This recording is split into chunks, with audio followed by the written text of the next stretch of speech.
Hey everybody, welcome back to Video Game Mess. So, taking a fun and exciting video for you guys today, because as of about 24 hours ago, as I record this audio, the Hidden Palace and Billscat-Socks released the Beavis and Butthead Do Hollywood prototype.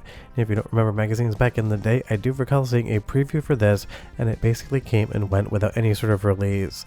And honestly, the entire track record of Beavis and Butthead games is very miss, not hit, when it comes to actual quality titles.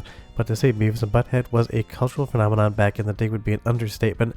I remember it being on MTV, and even though I think Mike Judge's best property is still far and away King of the Hill, this was definitely a cultural icon, and it got a ton of games. And Beavis and Butthead Do Hollywood was one of those games that was in development, but unfortunately got cancelled maybe around the midway mark, maybe a little bit short of that. But video game preservation is always something I love to talk about on the channel, and because this game was recently released online for everyone to play and kind of check out from a historical standpoint, you know I'm going to talk about it. Before we get too far involved though, do me a huge favor down below, hit like and subscribe and ring that notification bell, definitely helps us out. If you feel so inclined and want to support the channel, I got a Patreon link down below as well. But honestly, getting stuff like this is always going to be a fun time.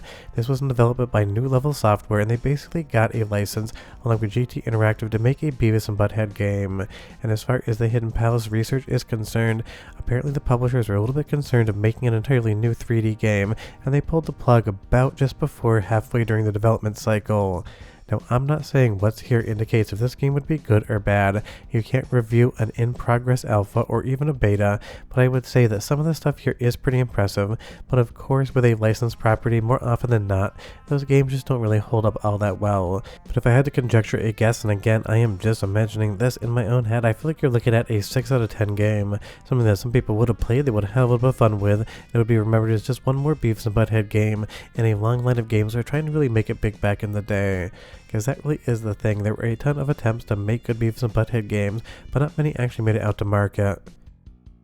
One of the most famous ones that still isn't available outside of Galloping Ghost is the 3DO prototype arcade game that to this day you can't play unless you pop over to Galloping Ghost and it is working. I always try to get a copy of that trading stuff with Galloping Ghost, but I've not yet been able to be successful, but of course it is something I always work on. But in the meantime, the Hidden Palace releasing this is a ton of fun, because again, it is video game preservation in its best form. And you will see here some of the levels are basically just test levels. We're just riding around in this golf cart, kind of playing around with the driving physics. So it's at the stage of development where really there isn't a ton of gameplay within the actual prototypes, but you do get some of the examples of how the game actually would work. And as far as the proposed story here, you are in Hollywood right after Beavis and Butthead Do America, the movie that came out and was relatively fun, and apparently, at least according to the Hidden Palace, your check got sent back to your house before you could even cash it, and you're now broke and need to do odd jobs around Hollywood to make a living. So really it would have kind of been level to level, kind of aping and kind of lampooning the idea of Hollywood in classic films. And I think that is kind of a fun place to start from.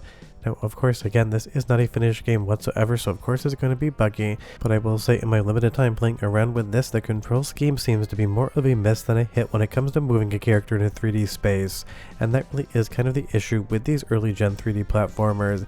Even though this was supposed to come out in 1998, navigating a player in a 3D space was still kind of in its infancy, and both Beavis and Butthead here kind of feel like they're made out of cement, not out of flesh. They just have a weight to them that doesn't really feel all that natural when you're trying to jump around. Now again, I totally understand this is an alpha, not even a beta, so it's one of those things that could be improved, but I just kind of feel like this overall platforming is just too imprecise, and maybe that's why this game just never really saw the marketplace. Because that is the thing, for every single game that is out there that you can buy at retail, there's probably a game that never actually came out, and that's just how the development process works. Especially in the PlayStation 1 era, everyone was being experimental, trying to do new things. And I will say, as far as the vibes and visuals are concerned here, they are quite fun, and I would have liked to have seen more of them, and maybe they could have actually buttoned up all the control issues and made these relatively fun to play as well. But let's do a soundtrack sample of one of the 3 prototypes that was released, because the other 2 have licensed music, and I can't let you listen to that here. 45 seconds, and I'll be right back with a lot more.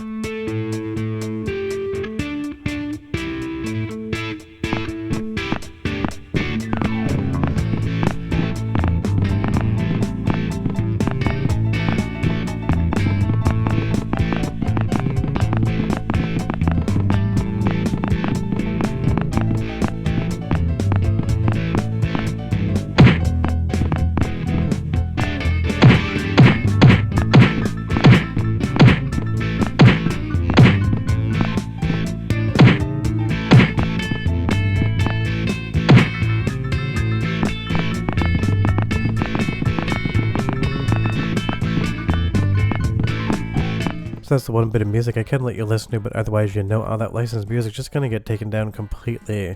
And you'll see here in one of the prototypes you do get the title screen as well as how to control the game. And it is fun because it kind of has that Beavis and Butthead aesthetic. And I will say again, back in the 90s when this was on TV, you almost felt like as a kid you were doing something wrong when you were watching it, because there were so many parents groups out there that just did not like the fact that Beavis and Butthead existed.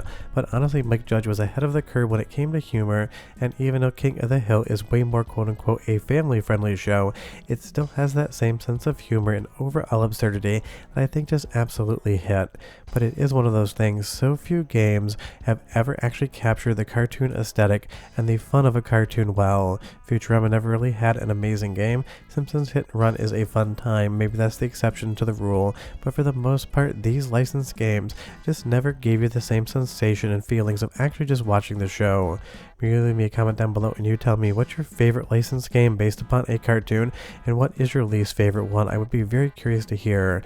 But as we go through more of this demo, you can see just how early it was. Some stages have nothing more than a single room or a single screen to explore.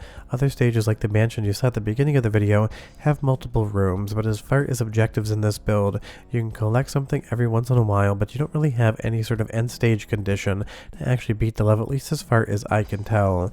But again, I've only been playing around with this for maybe an hour or so capturing footage. But I love that they have the couch gag here as well in the beginning, an iconic scene from the 90s.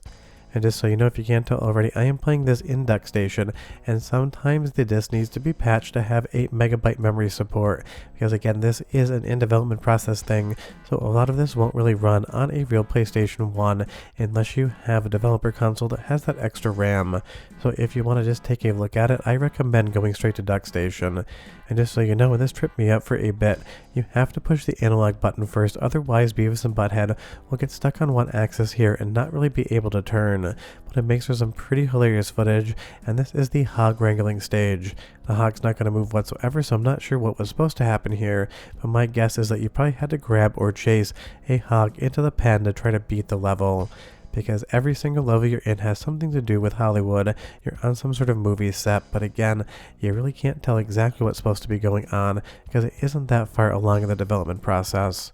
But this is honestly the type of stuff I love, getting a peek behind the curtain as to how games are made, even if some of the characters here do some pretty unnatural things with swine, if you know what I mean. Getting these things preserved and playable for all time makes a huge difference, not just from a fun standpoint to check out something new that maybe you didn't know existed, but also from kind of a research perspective to know what was going on in game development. But I am curious, did you know this game existed back in the day and was in development, or is this your first time hearing about it? So leave me that comment down below. You'll see at least in this stage here we can get an exposure of film there, and this is a paparazzi level, so clearly you're trying to take a photograph of something, but try as I might with every single button combination, I cannot bring up a camera whatsoever. And do not go into the pool, it absolutely glitches the entire build out, and you're going to have to restart the level from there. And I'm not sure if these models are going to ever get any more polygons or not. It is very rudimentary, and it could be a stylistic thing, or it could just be that this game had some temp artwork. That's really the hard part about talking about a prototype of a game that was in development basically almost 3 decades ago. You don't know what style was intentional, and you don't know what is just temp art. I would definitely say that fountain there though feels like some temp art for sure. They spent the most amount of time trying to make Beavis and Butthead look accurate in 3D, but I would say this lifeguard right here definitely might need a polygon or 2 more to not look like she is put together with building blocks. But hey, maybe right angles is what does it for you, no judgments here whatsoever. But big thanks to the Hidden Palace as well as Billscat-Socks for actually releasing these things, because there's so many in development prototypes of games that never saw retail release out there in collectors' hands, and they will never dump them, they will never share them, sometimes they don't even tell you they have them. But trust me, I get emails like at least once a month from somebody who has some sort of rare prototype out there that's offering to sell it to me for a large sum of money. 9 times out of 10 there's not even any proof, and I don't believe it whatsoever, but even the 1 out of 10 times it happens, I am not the type of person that pays for these things to release them, because I think they should be freely accessible to everyone, and that is why Hidden Palace is so amazing. They have that same kind of mentality, and everyone wins when that happens. But leave me a comment down below, tell me if you think this game would have been good or not. If you want to play it, pop over to the Hidden Palace website and check it out. I'll see you guys next time. Bye bye.